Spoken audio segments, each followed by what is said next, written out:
Bismillahirrahmanirrahim. Assalamualaikum warahmatullahi wabarakatuh. Tapi pun, marilah kita panjatkan puji dan syukur kehadirat Allah Subhanahu wa taala karena berkat limpahan rahmat kita dapat berkumpul di tempat ini dalam rangka diseminasi budaya positif calon guru penggerak angkatan ke-9 Kabupaten Pringsewu. Nah, rangkaian acara ini yang pertama kita buka dengan membaca basmalah. Bismillahirrahmanirrahim. Yang kedua kita akan menyanyikan lagu Indonesia Raya. Dimohon kepada hadirin untuk berdiri sejenak.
Ya, hadirin dimohon untuk duduk kembali.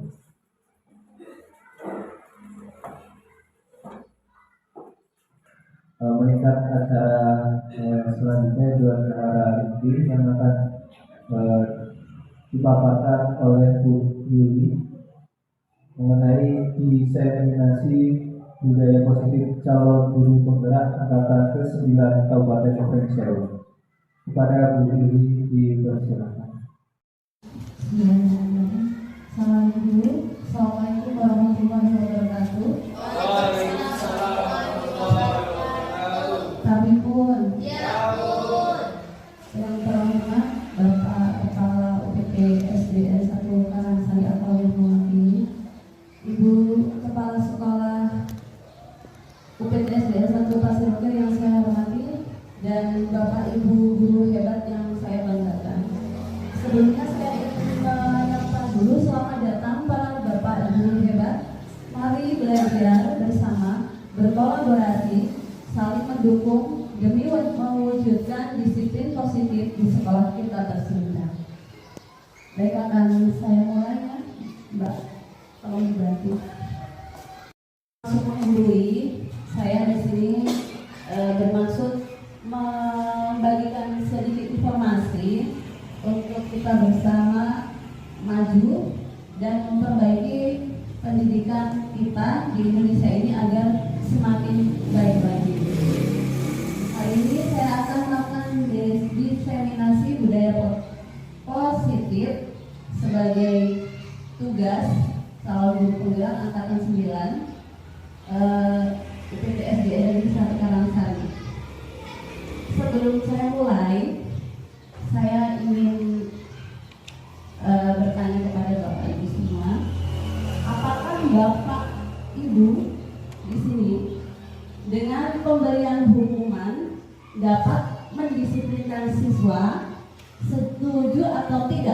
Ibu Guru?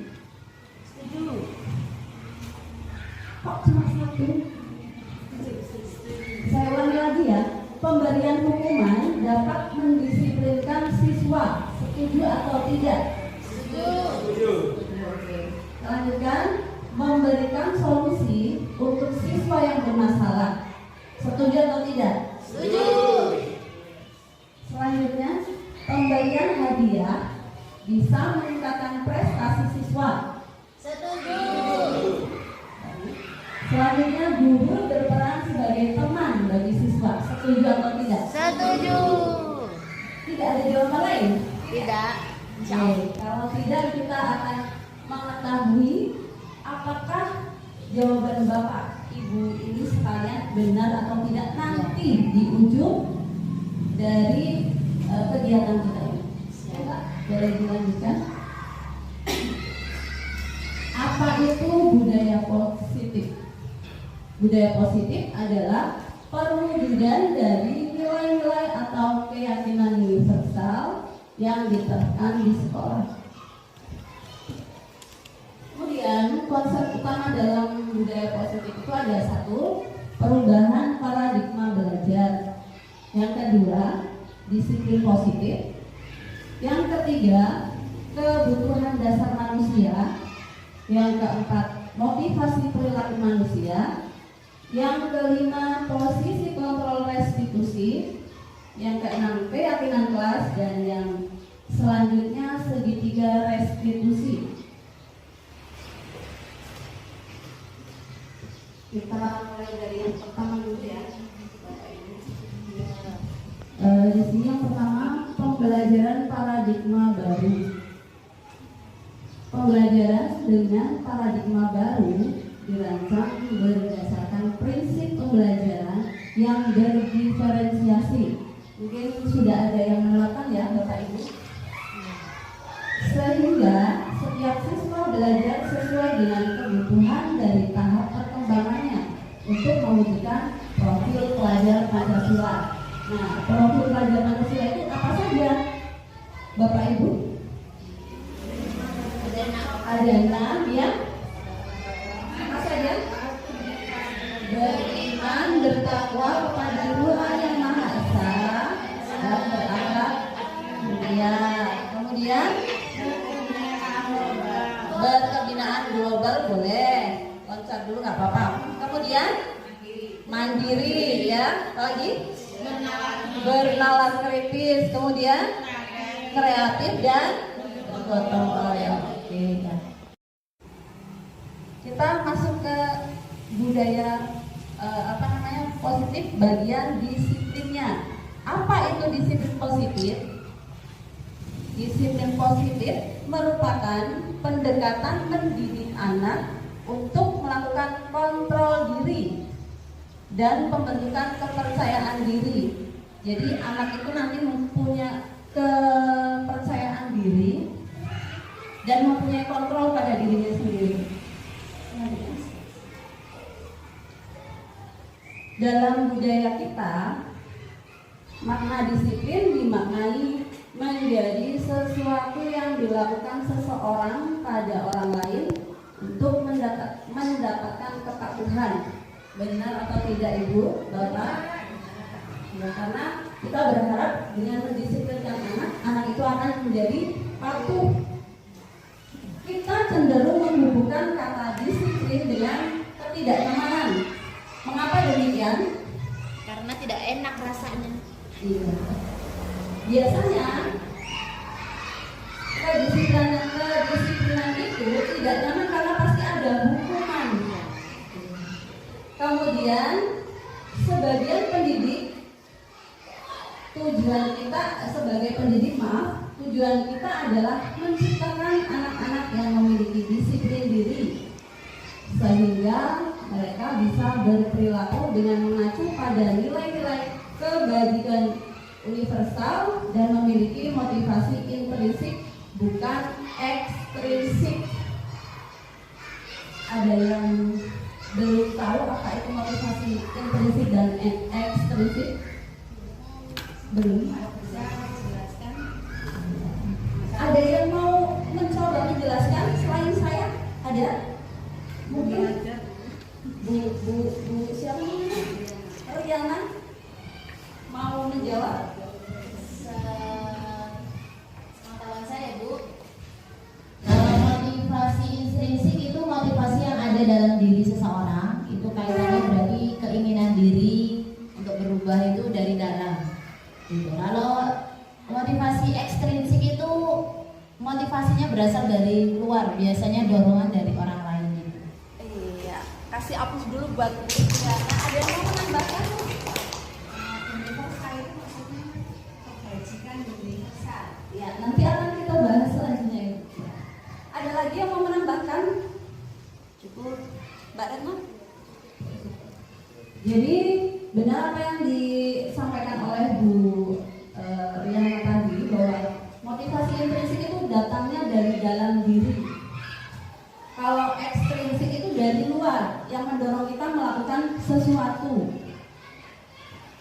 Kemudian disiplin positif merupakan salah satu cara penerapan disiplin yang bertujuan untuk menumbuhkan kesadaran serta memberdayakan anak untuk melakukan sesuatu tanpa imbalan, ancaman maupun hukuman.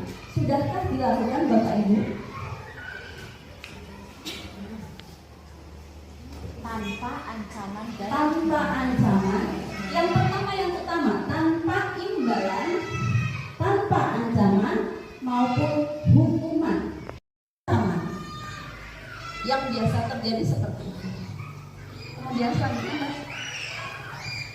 Nah, untuk mendorong motivasi intrinsik ataupun ekstrinsik itu dipengaruhi oleh kebutuhan dasar manusia. Yang pertama, kebutuhan untuk bertahan hidup. Yang kedua, kasih sayang dan rasa diterima. Kemudian yang ketiga, penguasaan. Keempat, kebebasan. Dan yang terakhir, kesenangan. Perilaku manusia. Motivasi merupakan dorongan yang timbul pada diri seseorang secara sadar atau tidak sadar untuk melakukan suatu tindakan dengan tujuan tertentu. Motivasi perilaku manusia timbul karena yang pertama, ini biasanya untuk menghindari ketidaknyamanan dan hukuman.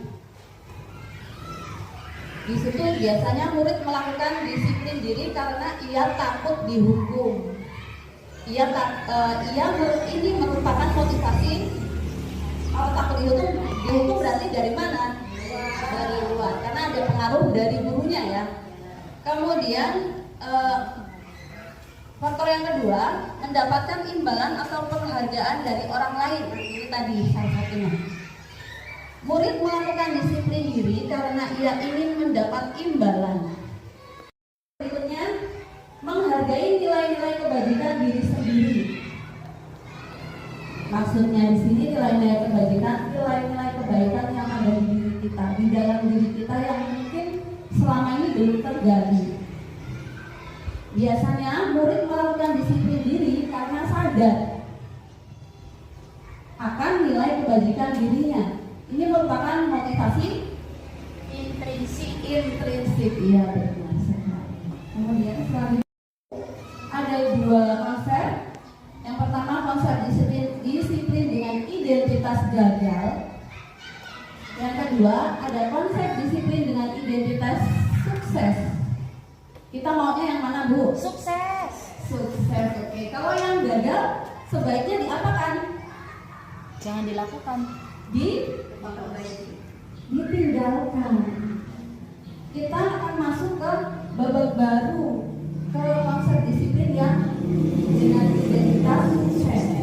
Mudah-mudahan dengan nanti berakhirnya diseminasi budaya positif ini, Bapak Ibu akan bisa melaksanakan. Amin. Kemudian selanjutnya, konsep disiplin dengan identitas gagal. Nah ini berupa hukuman, penghargaan. Kok penghargaan? Padahal tadi mungkin jawaban ibu bapak setuju kalau anak itu diberi hadiah. bisa membuat anak itu disiplin. Tetapi di sini ternyata merupakan konsep disiplin dengan identitas gagal. Mengapa? Kita lihat. Karena dari hukuman itu akan mengakibatkan anak itu sakit, merasa sakit, tidak nyaman. Kemudian murid juga merasa takut, dan itu sesuatu yang memaksa. Kemudian murid cenderung menyembunyikan kesalahan. Betul apa tidak Bapak Ibu? Kalau merasa salah mereka cenderung berbohong karena takut. Kemudian murid menjadi rendah diri. Ternyata. Kemudian yang paling pokok itu merusak hubungan. Karena apa? Karena anak itu biasanya pengen tampil. Jadi iri dengan temannya, ada perasaan iri. Sifat iri itu timbul dari dalam dirinya. Kemudian mematikan kreativitas. Anak itu jadi tidak kreatif. Yang selanjutnya merampas hak untuk menghargai dirinya. Selanjutnya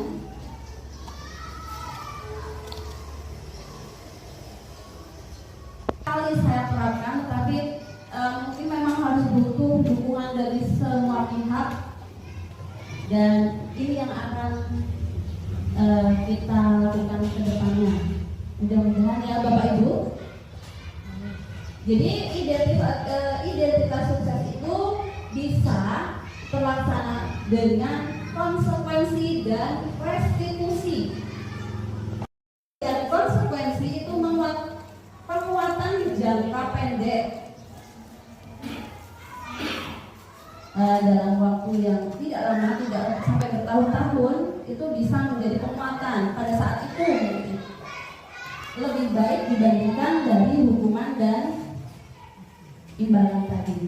Dengan adanya konsekuensi, murid itu otomatis menghormati peraturan dengan sendirinya. Kemudian kehilangan waktu untuk merenungi kesalahan karena sudah ada konsekuensinya. Kalau kan udah dikasih konsekuensi, udah tidak ada lagi beban untuk anak tersebut, gurunya tersebut, dengan adanya konsekuensi. Kemudian yang berikutnya restitusi. Restitusi ini yang paling diharapkan. Nah, dalam restitusi itu murid jadi bertanggung jawab untuk perilakunya atau sikapnya. Yang kedua, fokus pada pemecahan masalah jangka panjang. Walaupun masalahnya hari itu mungkin contohnya ribut atau berantem, berkelahi, tapi itu akan menyelesaikan masalah itu untuk jangka waktu yang panjang. Mungkin ada kemungkinan sampai dia lulus atau bahkan mungkin sampai dia dewasa. Kemudian murid menghormati dirinya dan orang lain. Dengan adanya restitusi itu, anak itu bisa mulai menghargai dirinya sendiri dan orang lain. Kontrol, jadi yang memegang kontrol dirinya sendiri anak itu, bukan guru lagi. Kalau dulu kan kita dari gurunya ya memegang kontrol, jadi guru itu seolah-olah ingin kamu harus jadi seperti ini loh nak, kamu harus diam loh nak, kamu harus tidak berkelahi loh nak, kan seperti itu ya Bapak ya. Ibu. Kalau untuk restitusi ini tidak, nanti anak itu yang akan menyadari. Selanjutnya enggak.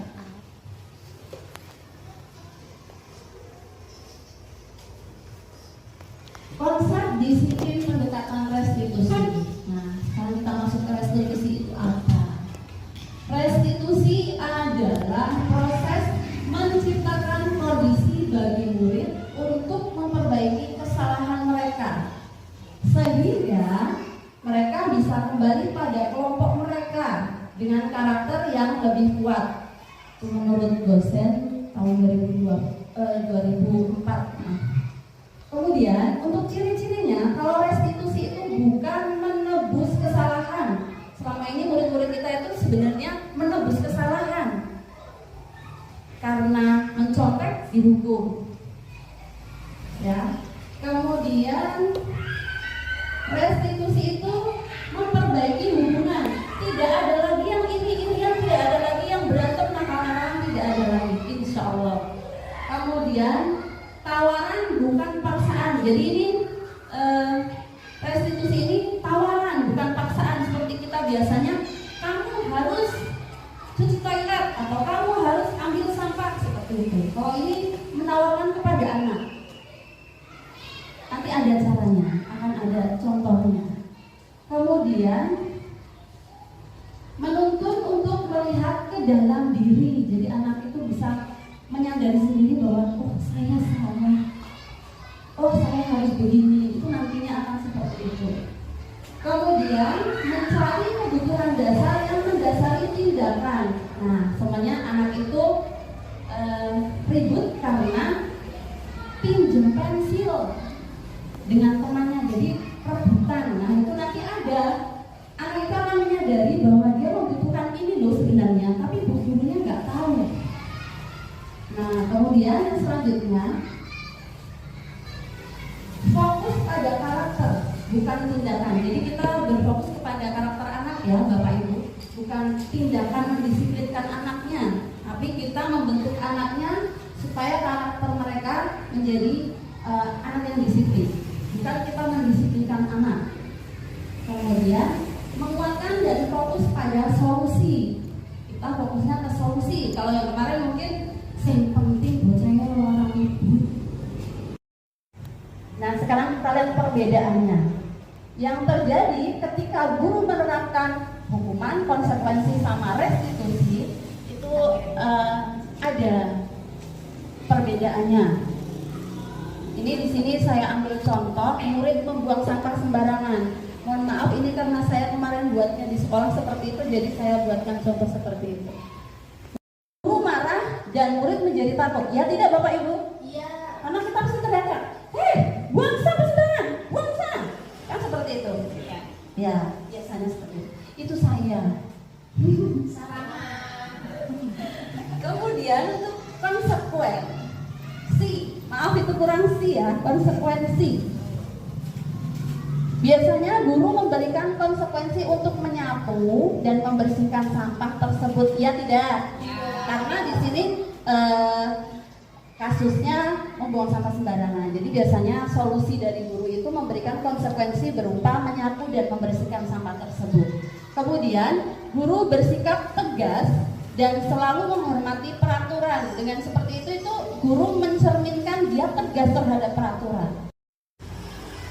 Di dalam restitusi itu guru menanyakan keyakinan kelas dan membantu murid menyelesaikan masalahnya. Dan ini nanti akan kita bahas ya tentang keyakinan kelas. Kemudian guru terbuka dan murid menghormati dirinya dan orang lain. Murid jadi terbuka, udah nggak takut lagi. Kenapa kamu ribut? Biasanya seperti itu. Enggak kok Bu. Tapi kalau dengan restitusi ini dia akan dengan sendirinya mengakui, saya ribut karena ini. Kenapa kamu buang sampah sembarangan? Bu, tadi saya. Mereka akan berani mengakui. Kemudian restitusi, ada 5 posisi kontrol ya Bapak Ibu. Di situ ada sebagai penghukum tadi. Jadi kita selama ini itu bersikap seperti 5 ini secara tidak sadar. Yang pertama penghukum, itu sepertinya saya banget. Mungkin Bapak Ibu di sini tidaklah. Kalau yang kedua, membuat rasa bersalah. Jadi guru itu membuat anak itu merasa bersalah. Kemudian guru memposisikan diri sebagai teman. Pernah Bapak Ibu? Mungkin nanti akan memperoleh pemahaman lain bagaimana itu seorang teman bagi murid ya. Setelah ini video ya Mbak. Kemudian yang keempat, pemantau. Kita juga selama ini sudah menjadi pemantau. Yang kelima sebagai manajer. Nah ini yang paling baik dari kelima ini adalah sebagai manajer. Mengapa demikian? Silakan diputar untuk videonya. Boleh dilihat contoh-contoh perlakuan kita kepada murid kita selama ini.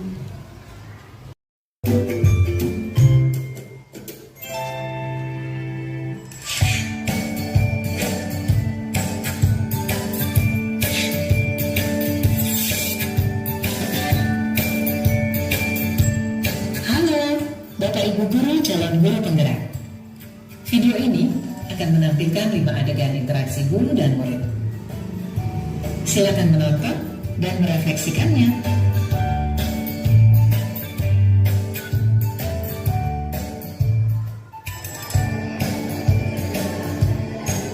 Pagi anak-anak, silakan PR yang kemarin Ibu berikan diletakkan di meja. Anton, kamu sudah mengerjakan belum? Belum mengerjakan. Belum, Pak. Kamu gak ngerjain tugas. Kamu mau jadi apa nanti? Kamu lihat sekolah gak sih? Coba bayangkan orang tuamu betapa kecewanya sama kamu. Kamu itu sudah kelas 5. Harusnya bertanggung jawab sama dirimu sendiri. Bapak catat, kamu sudah 3 kali loh gak ikut olahraga bulan ini. Iya, Pak. 3 kali berarti saya dapat sanksi, Pak.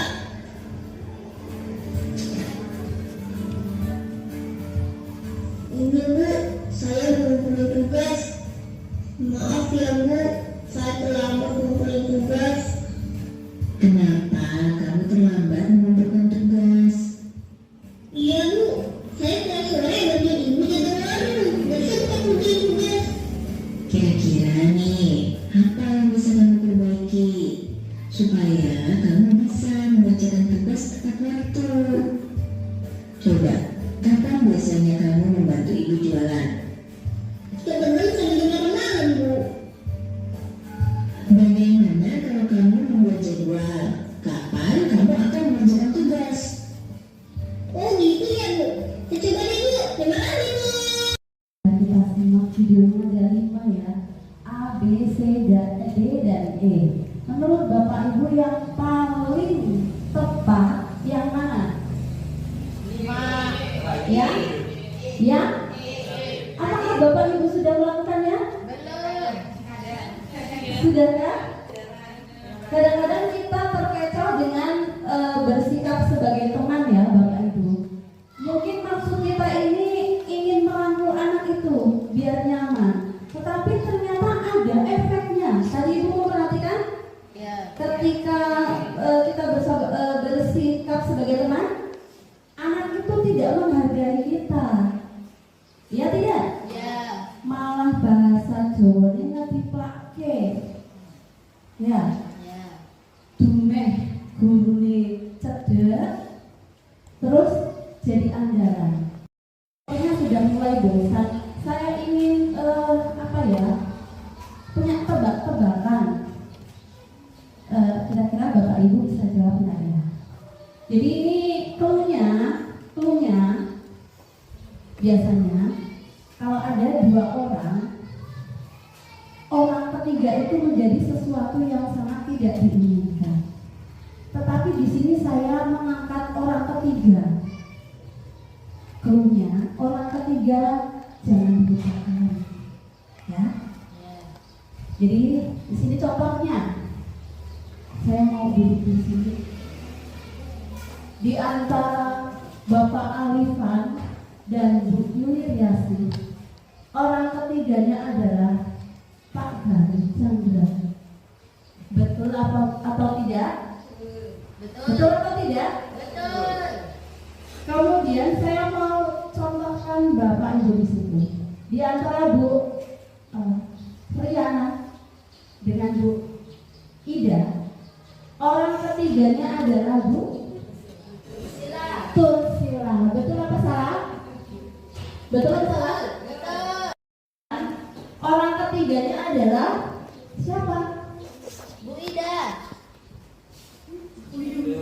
Siapa? Bu Di Ida. antara, coba kita perhatikan dan ingat clue-nya. Di antara Bu Retno dan Mas Alifan, orang ketiganya adalah siapa yang bisa jawab? Boleh. Silakan.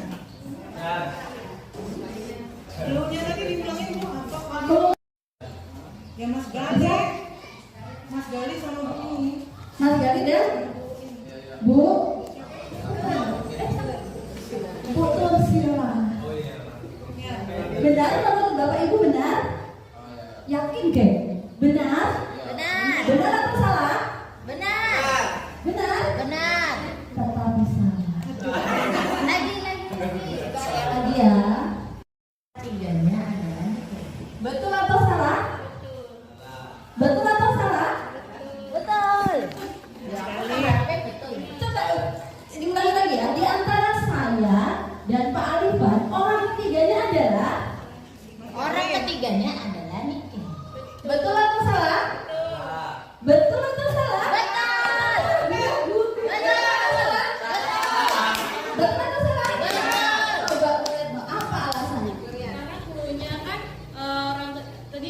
Orang ketiganya jangan dilupakan. Orang ketiganya jangan dilupakan. Nah, itu maksud dari teka-teki saya. Kalau tidak konsentrasi, ibu pasti akan menyalahkan. Kenapa? Karena saya dengan Pak Alton ini dekat, gak ada salahnya. Kenapa jadi menikah yang jadi orang ketiga? Kan seperti itu. Ya bisa saja. Jadi, ya, jangan tinggalkan. Harus jawabnya orang ketiga. Ditentukan mana yang genap, mana yang ganjil. Oh, Di saya antara berdua, ya. Ibu kenapa mau ganjil? Ibu kenapa mau ganjil? Ibu mau genap apa?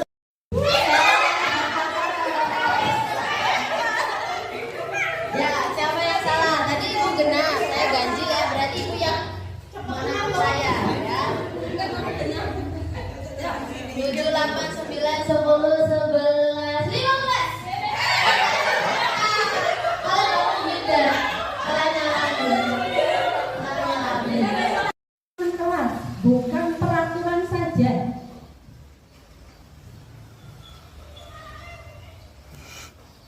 Ada yang mau menjawab? Atau kita lanjutkan dulu? lanjut. Nah, baik. Supaya nanti Bapak Ibu mengetahui atau mendapat pemahaman tentang apa itu keyakinan dan peraturan, saya tunjukkan di sini ada beberapa pertanyaan. Yang pertama, mengapa kita memiliki peraturan tentang penggunaan helm pada saat mengendarai kendaraan bermotor? Menurut Bapak Ibu itu kenapa kok ada peraturan seperti itu? Untuk apa? Tujuannya apa? Iya, bagus banget pikiran Catherine. Untuk keselamatan. Kalau kita pakai helm, kata Pak Polisi biar aman, biar kita selamat. Kalau jatuh pun asal pelan ya, nggak apa-apa. Tapi kalau jatuhnya seperti dilempar ya, wallahu alam ya. Kemudian untuk yang berikutnya, mengapa kita mempunyai peraturan tentang memakai masker dan mencuci tangan setiap saat? Ini kaitannya dengan COVID ya. Menurut Bapak Ibu ini apa tujuannya? Apa yang melatar belakangnya? Mengapa kok kita harus kita mempunyai peraturan tentang memakai masker dan mencuci tangan setiap saat? Untuk apa? Iya, berarti itu dari sisi apa? Dari sisi kesehatan. Iya, benar sekali.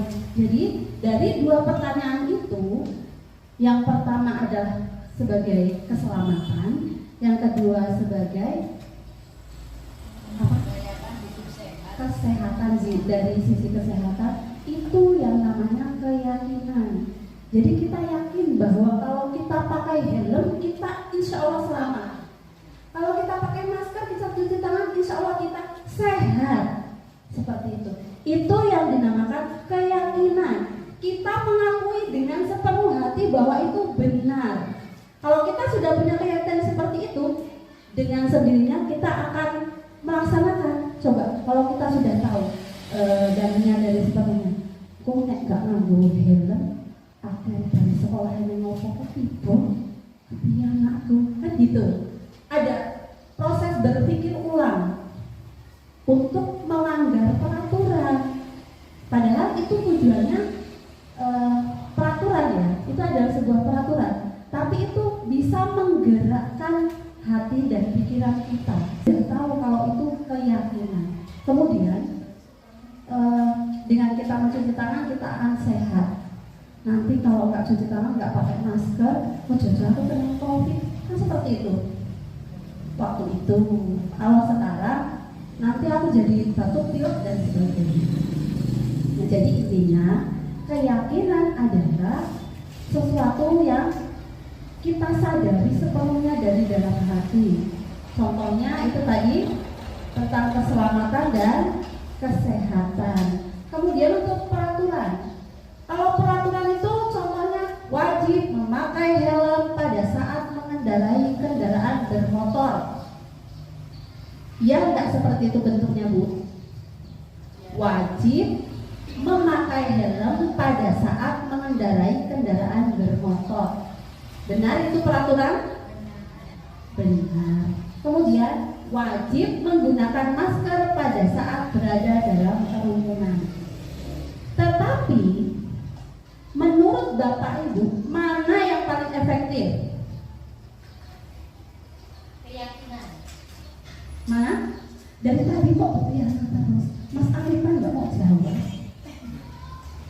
Coba Mas Alifan, antara keyakinan sama peraturan itu yang lebih efektif yang mana?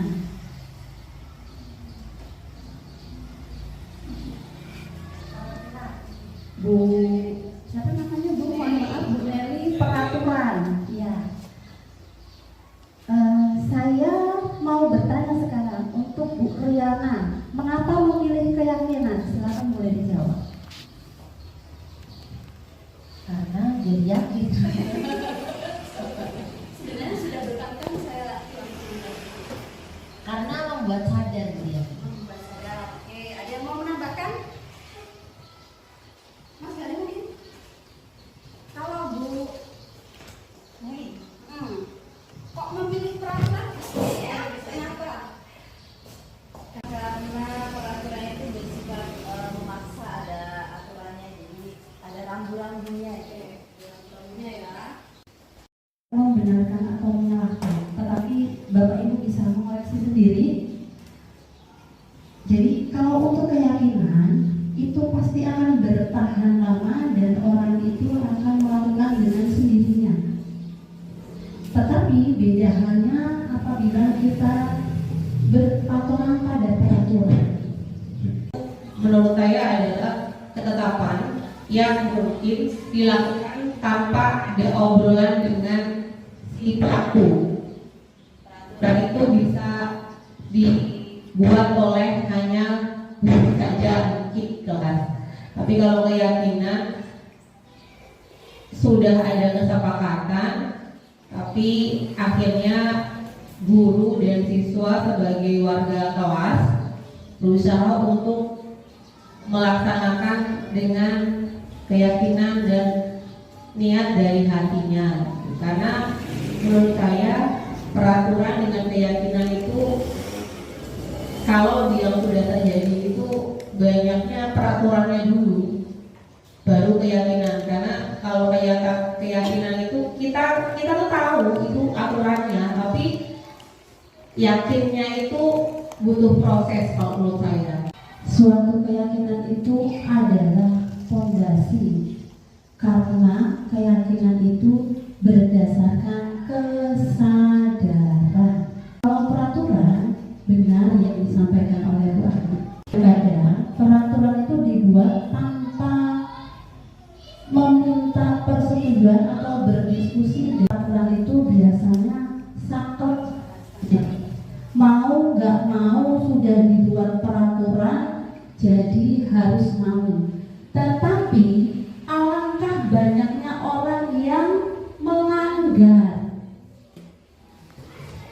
Iya tidak. Karena kita sadar, menyadari sepenuhnya, membenarkan dengan hati, walaupun sekarang kita cak-cak nggak tahu lah. Tapi dalam hati kita tidak bisa berbohong. Benar sebenarnya. Kalau nanti sudah ada kejadian jatuh, nggak pakai helm, kita nggak bisa menyalahkan siapa, pasti menyalahkan diri sendiri, ya nggak? Karena saya nggak pakai helm, saya tahu itu. Tapi kalau peraturan nggak boleh melanjutkan perjalanan ketika lampu rambu lalu lintas merah. Masih ada nggak yang lurus? Banyak ya. Nggak boleh lewat trotoar, yo isik ngeyel. Dengan sadar, kalau peraturan itu pasti masih merasa terbebani atau dipaksa bahasanya, mau nggak mau sudah kadung jadi peraturan. Tapi kalau keyakinan ini tidak, karena keyakinan ini akan kita buat berdasarkan obrolan, bahasa gampangnya.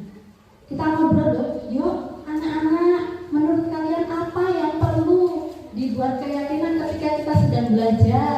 Nanti anak-anak pasti gini, Bu, nek belajar orang ngomong baik, kan begitu contohnya. Gimana kalau seumpamanya lingkungan kita ini biar bersih, Bu, kan buang sampah nang tempatnya. Nah itu timbul dari anak-anak ide-ide seperti itu nantinya. yang diharapkan. Tetapi kalau hanya tulisan dipajang di depan kantor atau di depan sekolah, dilarang membuang sampah. Masih banyak gak sampah di sana sini? Masih banyak gak? Itu. Jadi nantinya diharapkan kita semua bisa membuat keyakinan kelas di kelas masing-masing. Saya berharap setelah diseminasi budaya positif ini, khususnya untuk teman-teman saya yang saya mohon maaf sekali tidak bisa menyampaikan di sekolah kita. Di sini saya memberikan sedikit informasi ini untuk seiring berjalannya waktu dan dukungan dari teman-teman saya, mudah-mudahan kedepannya sekolah saya bisa menjadi bersih. Itu yang untuk masalah sampah ya. Untuk peraturan yang lain akan kita sama-sama pelajari bersama-sama. Kemudian yang selanjutnya, keyakinan kelas. Nah ini keyakinan kelas itu merupakan peraturan, merupakan sebuah tatanan yang berasal dari luar individu.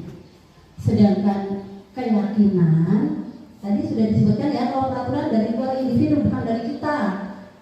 Sudah ada peraturannya. Kadang-kadang apa yang kita inginkan tidak bisa menembus peraturan itu. Tetapi kalau keyakinan mengacu dari dalam diri individu tersebut, kepercayaan apa yang sungguh-sungguh dipegang dan nilai-nilai apa yang diyakini. Keyakinan kelas dapat menumbuhkan motivasi apa? Motivasi apa? Intrinsik. Kenapa? Karena berakar dari kesadaran diri. Jadi mulai ada motivasi dari diri, gak boleh buang sampah sembarangan, nanti jadi kotor.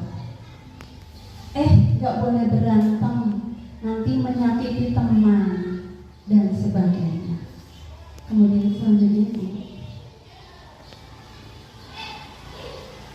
bagaimana pembentukan keyakinan kelas? Nah, keyakinan kelas ini bisa dibentuk dengan keyakinan kelas ini berupa lebih abstrak daripada peraturan. Jadi wujudnya tidak terlihat, beda dengan peraturan. Sedikit saja agar mudah diingat. Jadi kalau buat keyakinan kelas ini jangan panjang-panjang. Yang penting anak itu mengetahui maksudnya. Seperti tadi, untuk keselamatan memakai helm kalau motor. Anak-anak memakai masker untuk kesehatan, berarti dia sudah tahu kalau tidak pakai masker nanti akan kena COVID atau sakit seperti itu. Kemudian berupa pernyataan universal tadi, hal-hal yang sifatnya dari diri, dari kesadaran diri, bukan dari luar yang kata orang, tapi menurut kesadaran anak masing-masing atau individu masing-masing. Kemudian sesuai dengan kondisi kelas dan sekolah agar mudah diterapkan. Kalau di desa ya jangan keyakinan kelasnya yang seperti orang kota, jangan. Tidak boleh membunyikan HP pada saat pelajaran, kan nggak mungkin, anak-anak nggak bawa HP. Kalau di desa mungkin apa coba contohnya Bapak Ibu? Di lingkungan kita satu saja keyakinan kelas.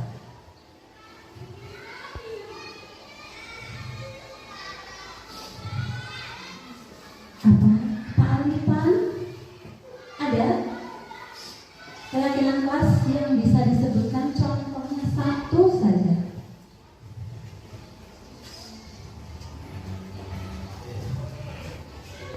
Untuk kesehatan. Ada yang mau menyumbangkan atau menyebutkan keyakinan kelas? Mungkin Ibu dari Karangsari. Ada yang sudah membuat? Bu Ida mungkin?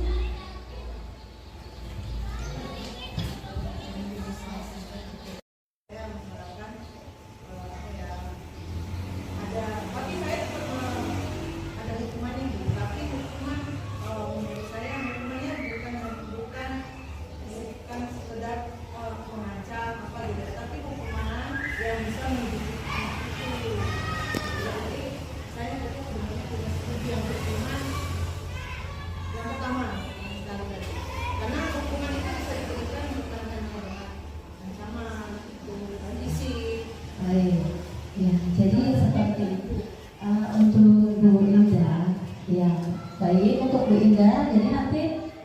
akan mengerti, memang perbedaannya sangat tipis ya Bapak Ibu antara penerapan peraturan atau mendisiplinkan itu dengan penerapan restitusi. Jadi nanti akan ketemu setelah Bapak Ibu melihat video dan mungkin ada sesi tanya jawab nanti akan ketemu, oh memang nggak bisa kalau pakai hukuman. Itu merupakan suatu restitusi, hukuman yang menurut Bapak Ibu menjadi suatu hukuman mungkin nantinya akan menjadi restitusi dengan peran aktif anak tersebut. Bukan kita yang menunjukkan solusinya. Kalau kamu ribut, kamu tidak harus begini, tidak. Tapi nanti anak itu sendiri yang berarti saya harus begini, Bu. Itu contohnya. Terima kasih Bu, bagus sekali. Kemudian coba kita lanjutkan, Mbak. Nah ini salah satu contoh kegiatan pembuatan keyakinan kelas yang sudah pernah saya lakukan. Di sini saya berdiskusi dan merumuskan keyakinan kelas seperti mengajar anak-anak.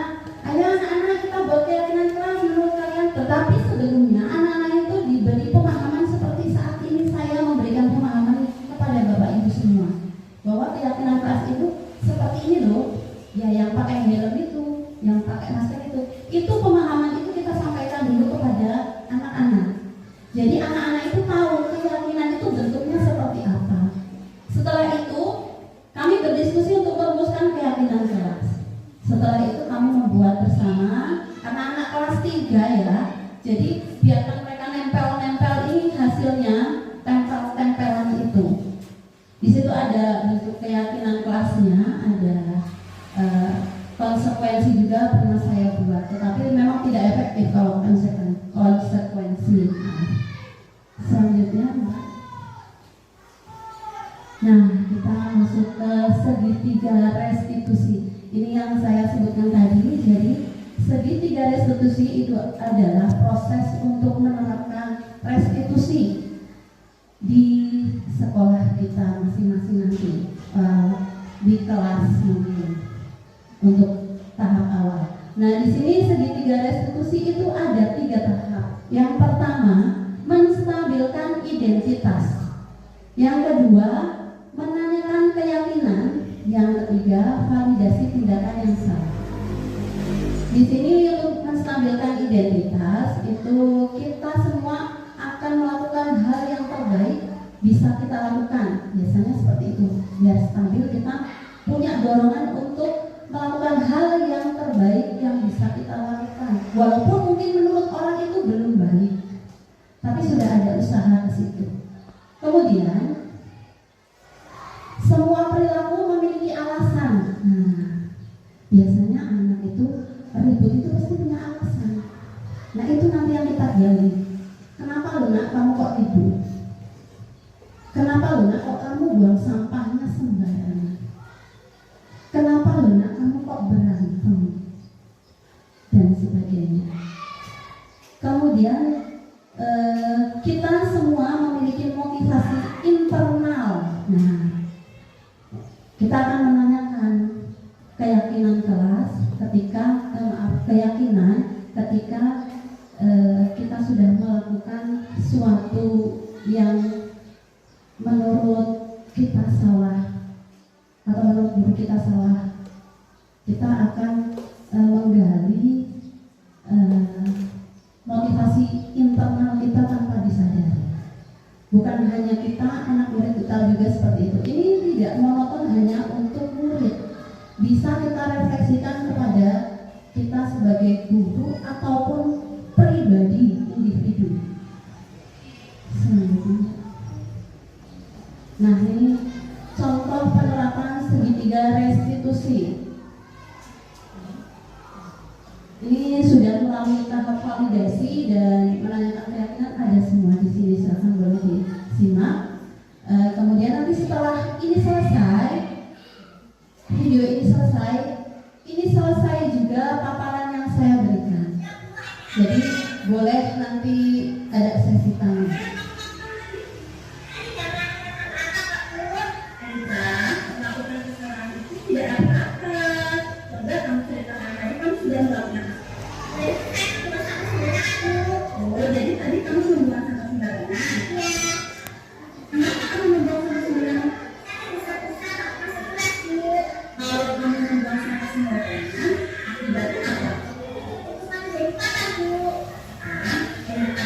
Nah, apa keyakinan kelas yang berhubungan dengan kebersihan?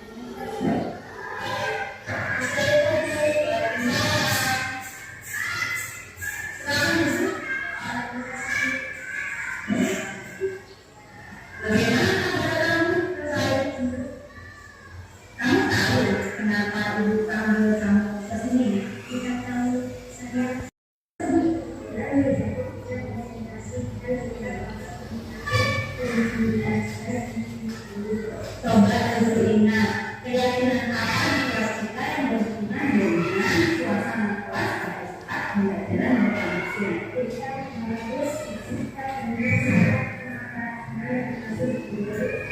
Iya, tepat sekali. Nah, sekarang apa yang akan kamu lakukan hari?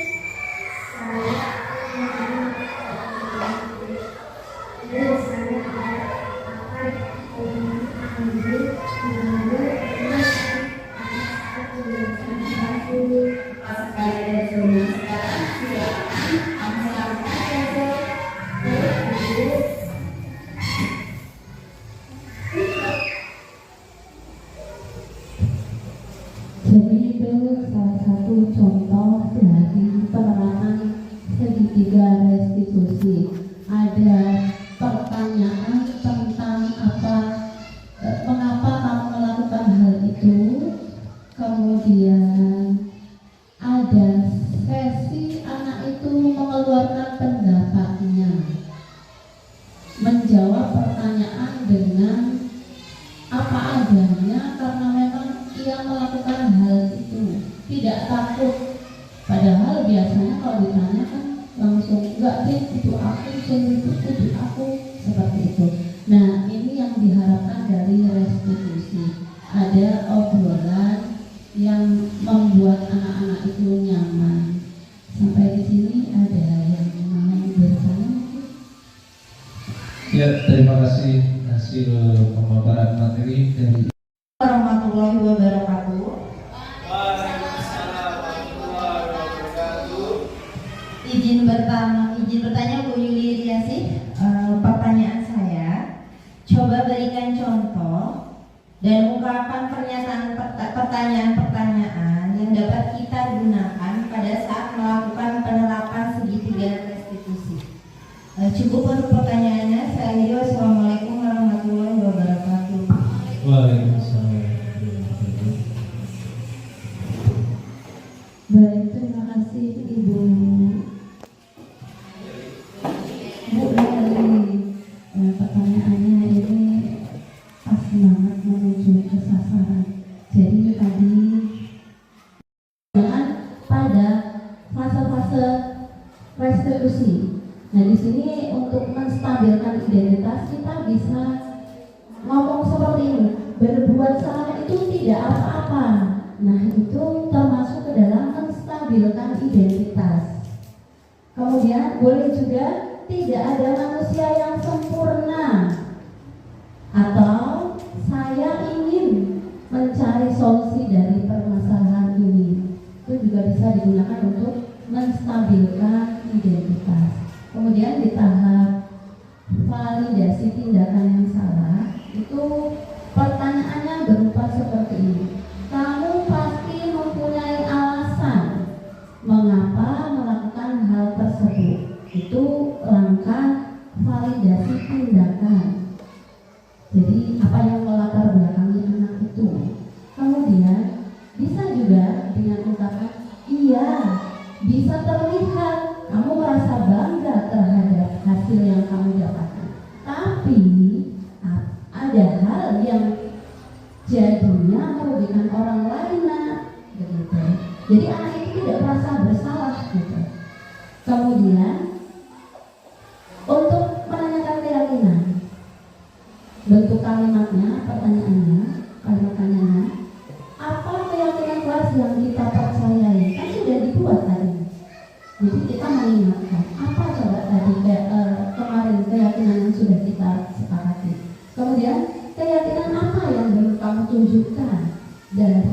keyakinan yang sudah kita buat.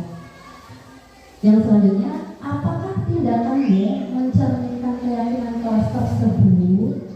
Nah, itu adalah pertanyaan-pertanyaan yang bisa kita gunakan untuk menggali dan menerapkan segitiga restitusi. Baik, itu saja paparan dari saya. Mudah-mudahan bermanfaat. Terima kasih atas kedatangannya dan partisipasinya untuk acara saya ini. Saya akhiri. Wassalamualaikum warahmatullahi wabarakatuh. Waalaikumsalam. Ya, terima kasih untuk